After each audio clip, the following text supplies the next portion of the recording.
Bienvenidos una semana más a tu informativo de noticias, Magnífica TV, donde te presentamos las noticias más relevantes de la Iglesia Católica. Hoy es miércoles 29 de junio de 2022 y estos son nuestros titulares.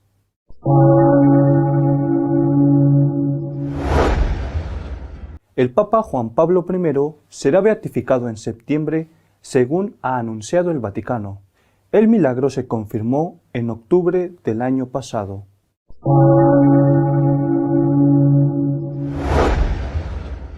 El Tribunal Supremo de Estados Unidos ha revertido la ley que declaraba que el aborto es un derecho y que fue publicada hace 50 años.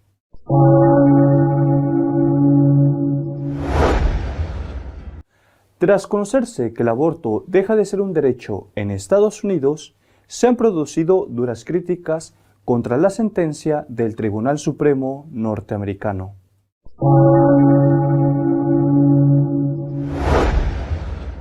Los cardenales Casper y Miller han hecho declaraciones muy duras contra el sínodo alemán. Casper ha dicho que es un golpe de Estado.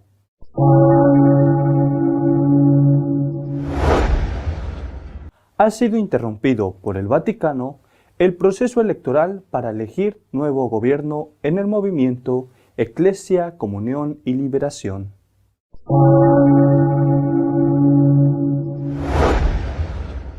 Juan Pablo I, el pontífice que gobernó la Iglesia durante un mes, será beatificado el próximo mes de septiembre en el Vaticano.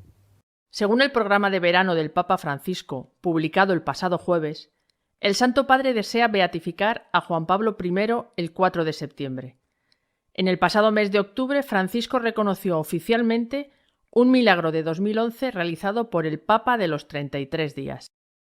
Albino Luciani, como se llamaba originalmente el Papa Juan Pablo I, nació el 17 de octubre de 1902 en la provincia septentrional italiana de Belluno, hijo de un obrero socialista. Fue ordenado sacerdote en 1935 y nombrado obispo de Vittorio Veneto en 1958, inmediatamente después de la elección del Papa Juan XXIII. Participó en todas las sesiones del Concilio Vaticano II y aplicó sus directrices con entusiasmo. Al mismo tiempo, pasaba mucho tiempo en el confesionario y era un pastor popular. Pablo VI le nombró patriarca de Venecia a finales de 1969 y cardenal en marzo de 1973. Tras su muerte se convertiría también en su sucesor, pero solo por poco tiempo. Elegido el 26 de agosto de 1978, solo estuvo en el cargo hasta su repentina muerte el 28 de septiembre de ese mismo año. Su sucesor fue Juan Pablo II. El milagro, reconocido el año pasado, ocurrió en 2011. Una niña de 11 años, en Buenos Aires, que padecía de encefalopatía aguda asociada a fiebre con convulsiones y shock séptico, que estaba al final de su vida, se curó milagrosamente tras invocar al difunto Papa, a pesar de que su estado de salud se consideraba desesperado.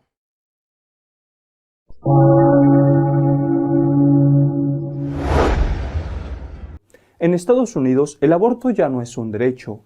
El Tribunal Supremo norteamericano ha revertido la ley, emitida hace casi 50 años, que lo declaraba un derecho humano. Victoria histórica del derecho a la vida en Estados Unidos. La Corte Suprema ha derogado la sentencia del caso Roe contra Wade, que en 1973 convirtió en constitucional el derecho a abortar y ha devuelto a los 50 estados la potestad de legislar sobre el asunto. 26 de ellos están dispuestos a derogarlo o limitarlo mucho.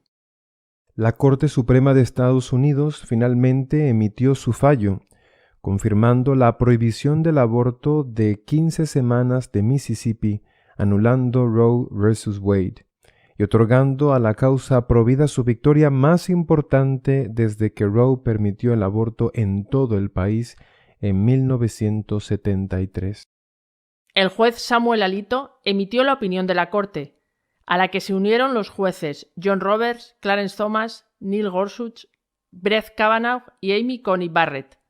Los 3 jueces demócratas votaron a favor del aborto. El resultado final fue de 6 contra 3. El fallo declara a Roe extremadamente equivocado desde el principio. Su razonamiento fue excepcionalmente débil y la decisión ha tenido consecuencias dañinas, escribió el juez Alito al hacer pública la sentencia. La Constitución no hace ninguna referencia al aborto y ningún derecho de este tipo está protegido implícitamente por ninguna disposición constitucional. De los 50 estados de la Unión, 26 de ellos van a prohibir total o parcialmente el aborto, con leyes muy restrictivas. 3 de ellos, incluido Texas, lo prohibieron inmediatamente, nada más conocerse la sentencia de la Corte Suprema. Nueva York y California se sitúan a la cabeza de los estados pro aborto.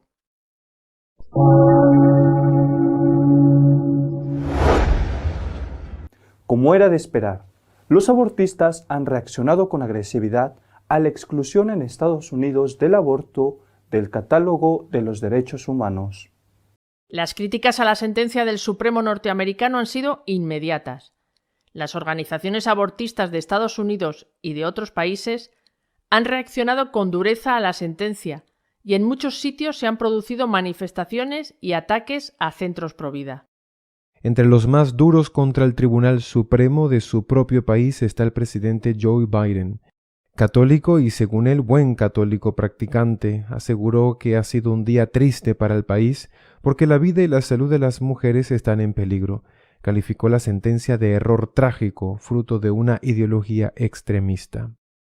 Biden prometió también aprobar una ley que obligue a legalizar el aborto en todo el país, aunque el Tribunal Supremo ha advertido que es una competencia de cada estado. Los republicanos le han respondido diciendo que si aprueba una ley que obligue a legalizar el aborto, cuando ellos gobiernen aprobarán una ley federal que lo prohíba. Por su parte, los obispos de Estados Unidos han mostrado su alegría por la sentencia de la Corte Suprema. El presidente de la Conferencia Episcopal estadounidense y el presidente del Comité Pro Vida de la misma han hecho pública una declaración en ese sentido. Nuestros primeros pensamientos, dicen, están con los pequeños cuyas vidas han sido arrebatadas desde 1973. Lloramos su pérdida y encomendamos sus almas a Dios. La decisión de hoy es también el fruto de las oraciones y los sacrificios de innumerables estadounidenses. Compartimos su alegría y les estamos agradecidos.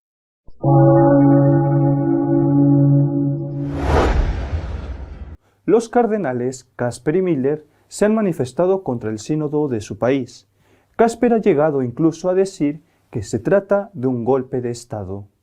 El cardenal Gerald Müller ha vuelto a criticar duramente la vía sinodal alemana y ha condenado la fijación monotemática de la sexualidad. Su voz se une así a la de los cardenales Schönborn y Casper, que en la última semana han denunciado la deriva de la Iglesia en Alemania. Para el cardenal Müller, los 2/3 del episcopado alemán que apoyan el sínodo no solo han entrado en cisma, sino que han incurrido directamente en una apostasía con respecto al credo católico. El cardenal Casper, por su parte, ha advertido contra una reforma que convierta a la Iglesia en una masa que se puede amasar y moldear de nuevo según la situación. Criticó el abandono que los obispos están haciendo de su función. Constitucionalmente, todo el asunto solo podría calificarse de golpe, es decir, de intento de golpe de Estado, dijo.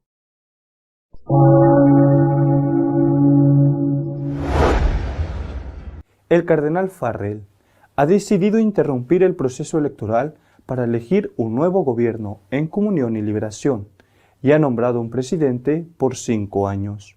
El cardenal Farrell, prefecto del Dicasterio para los Laicos, la Familia y la Vida, ha anulado la elección de un nuevo presidente para el movimiento Comunión y Liberación, nombrando en su lugar al actual presidente en funciones, Davide Prosperi, para un mandato de 5 años.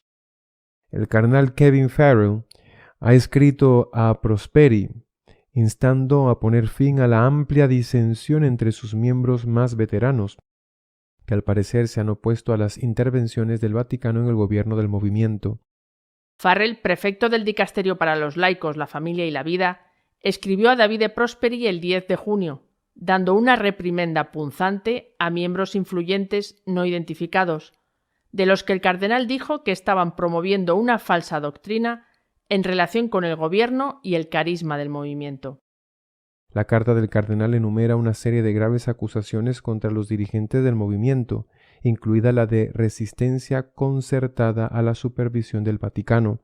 Pero el texto no delinea los detalles específicos de esas acusaciones, excepto para señalar el desacuerdo interno sobre el vínculo entre el liderazgo del movimiento y su carisma fundacional. En su carta, el cardenal Farrell llega a decir que no se podía confiar en los miembros para elegir un presidente adecuado. El movimiento fue aprobado en 1982 como asociación de fieles y está presente en muchos países del mundo. Ha generado un instituto religioso de mujeres, una sociedad clerical de vida apostólica y Memores Domini, una rama de hombres y mujeres consagrados.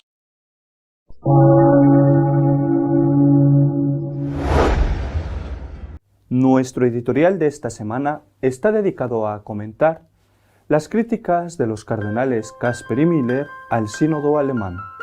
La situación en Alemania es tan grave que hasta obispos y cardenales, podemos llamarles liberales o moderadamente liberales, están asustados.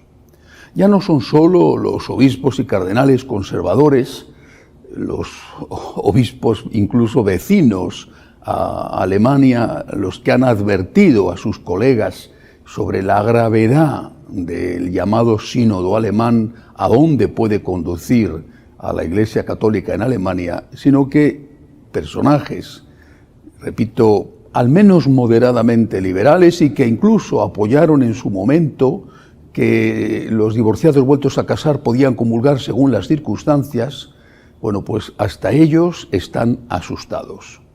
Un ejemplo es el cardenal Kasper. El cardenal Kasper, alemán, teólogo, no es un cardenal cualquiera. Es uno de los hombres de confianza del Papa Francisco.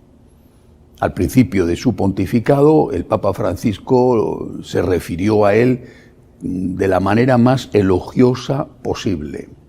Pues bien, el cardenal Kasper esta semana ha dicho que lo que está pasando en Alemania es un golpe de Estado. Lo ha definido así. Estamos ante un golpe de Estado. Son palabras gruesas. Un golpe de Estado. No es el único. La semana anterior había sido Schönborn, el cardenal de Viena, el que había hablado, no con una manera tan tajante. Esta semana ha sido también un cardenal que ya ha hablado otras veces, alemán, el cardenal Miller, el que ha dicho que no estamos ni ante una herejía, ni ante un cisma, sino ante una apostasía masiva de la Iglesia en Alemania. Herejía es cuando se niega una verdad de la fe. Cisma es cuando se niega la sujeción, la obediencia al sumo pontífice, por ejemplo, lo que hizo Monseñor Lefebvre. Pero apostasía es cuando se rechaza íntegramente la fe. Tiene razón el cardenal Miller, porque estamos ante un problema de fe. Han perdido la fe. Son palabras del cardenal Miller, que es un gran teólogo, es el que está coordinando el cuidado de toda la obra teológica del Papa Benedicto XVI, desde que era obispo, teólogo, después cardenal. Es un gran teólogo y coincide en lo esencial, con palabras distintas, con lo que ha dicho el cardenal Kasper. Kasper, además de definir que estamos ante un golpe de Estado, ha afirmado que lo que pretenden sus colegas alemanes, él es alemán, que lo que pretenden es hacer de la Iglesia y del depósito de la fe una masa que se puede moldear a voluntad para adaptarla al mundo, la adaptación de la Iglesia al mundo. ¿Qué hace un gobierno legítimo ante un golpe de Estado? Lo que hace es utilizar los recursos de que dispone, recursos legales, para hacer frente a ese golpe de Estado, para evitar que se pierda la legalidad. Eso hace cualquier gobierno legítimo al cual unos generales o quien sea le dan un golpe de Estado. Se mueve dentro de la ley, pero actúa. La pregunta es ¿Se está actuando? Es verdad que se están haciendo cosas y diciendo cosas, además de estas intervenciones de cardenales. Estoy seguro de que el cardenal Casper, cuando ha hablado, lo ha hecho a sabiendas, informando al Papa Francisco. Pero es que el propio Papa, según contaba hace unos días una revista jesuita, le habría dicho a Monseñor Banzing, presidente de los obispos alemanes, le habría dicho que ya hay en Alemania una iglesia protestante muy buena y que no hace falta otra. Con ello se estaría sumando a la tesis de los que opinan que todo el camino sinodal alemán es, en el fondo, un camino hacia la protestantización de la Iglesia católica. Y lo peor, y hay que decirlo, es que no es una cuestión ceñida a Alemania. Esta semana los obispos franceses han hecho públicos los resultados de la, digamos, encuesta o estudio que se ha llevado a cabo en las diócesis francesas como aportación al sínodo de la sinodalidad. Esas propuestas son prácticamente las mismas que están elaborando los obispos alemanes en su mayoría, el conjunto de los laicos que participan en el sínodo alemán. Y creo que el obispo de Essen, en Alemania, uno de los principales líderes del golpe de Estado, de la revuelta, tiene razón cuando dijo al inicio de este proceso que si se producía un cisma en Alemania iba a ser mucho más grave que el que protagonizó Lutero, porque no se iba a ceñir a Alemania, sino que se iba a extender por el mundo entero. Y creo que tiene razón. Ahora, repito, ¿qué hace un gobierno legítimo cuando le dan un golpe de Estado? Actúa dentro de la ley, pero actúa. ¿Se está actuando? Quizá no tenemos todos los datos y por eso no podemos juzgar. Es posible que se esté llevando a cabo alguna actuación a nivel privado, además de estas declaraciones de unos o de otros. No lo sabemos. Pero creo que en este momento es necesario que se tomen medidas. Por ejemplo, hay que informar al pueblo de Dios de la gravedad de la situación.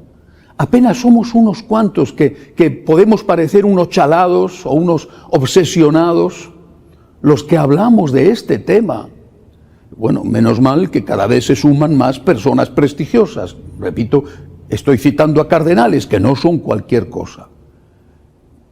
La inmensa mayoría no sabe lo que está pasando, no sabe la gravedad de lo que está sucediendo. Hay que informar al pueblo de Dios y hay que pedirle al pueblo de Dios que utilice la principal arma que tenemos los católicos, que no son bombas, no son fusiles, es la oración. Hay que hacer una llamada a la oración, pidiendo por la unidad de la Iglesia y por la fidelidad de la Iglesia a nuestro Señor Jesucristo. Una fidelidad que incluye, naturalmente, la aceptación de la palabra de Dios íntegra, incluido San Pablo, que les molesta muchísimo, y también la tradición, tal como esa palabra de Dios ha sido interpretada durante 2000 años por la Iglesia. Vuelvo a usar las palabras del cardenal Casper. No podemos utilizar la Iglesia y el depósito de la fe como si fuera una masa que se moldea al gusto de cada uno para adaptarla al mundo. Hay que actuar. Ahora bien, esta actuación, repito que quizá está siendo privada, ¿verdad? Sería útil que pudiéramos saberlo, a lo mejor no es oportuno que lo sepamos, pero si fuera posible sería útil saber qué se está haciendo, porque lo peor que puede ocurrir es que se generalice la impresión, quizá equivocada, de que no se está haciendo nada, porque no hacer nada es colaborar. Hay una frase en el mundo educativo, con respecto a la educación de los niños, que a mí me gusta mucho. Dice: en educación, muy pronto es demasiado tarde. Muy pronto ya es demasiado tarde. Yo creo que en este momento hemos entrado ya, o estamos a punto de entrar en el demasiado tarde. Si no se actúa, empezando por informar y por pedir oraciones, si no se actúa, muy pronto, si no se ha entrado ya, será demasiado tarde. Otro asunto que me parece importante es la cuestión de la renuncia del Papa. La semana pasada me refería a ello, hablando de los rumores que había a propósito de determinadas circunstancias que a algunos les parecían indicios de que iba a renunciar en este verano. Mi opinión, lo dije, es que el Papa no iba a renunciar. Era, por supuesto, lo dije, mi opinión, y yo podía estar equivocado. Pero esta semana el Papa, en una conversación informal con un grupo de obispos brasileños en visita al Limina a Roma, ha dicho que son rumores sin ningún fundamento, que él no piensa renunciar y que va a estar al frente de la Iglesia hasta que Dios se lo permita. Bueno, creo que eso hace más urgente que nunca rezar por el Papa. Tenemos que rezar por el Papa. En este momento tan difícil, con un cisma o apostasía en las puertas, con el enemigo en las puertas, y con un desconcierto cada vez más generalizado en la Iglesia, tenemos que rezar por el Papa, que se deje guiar por el Espíritu Santo, que sepa tomar las decisiones sabias, justas, prudentes, pero también necesarias para poder llevar a esta Iglesia de Jesucristo en este momento tan duro a un buen puerto. Nuestra arma es la oración. El momento es especialmente difícil. Que Casper diga que estamos ante un golpe de Estado lo dice todo. El momento es muy difícil, tenemos que rezar, y yo pido de una forma especial rezar por el Santo Padre. Hasta la semana que viene, si Dios quiere.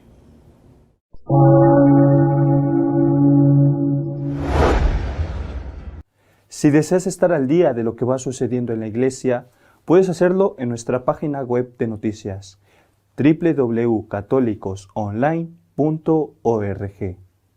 Hasta dentro de 2 semanas, si Dios quiere.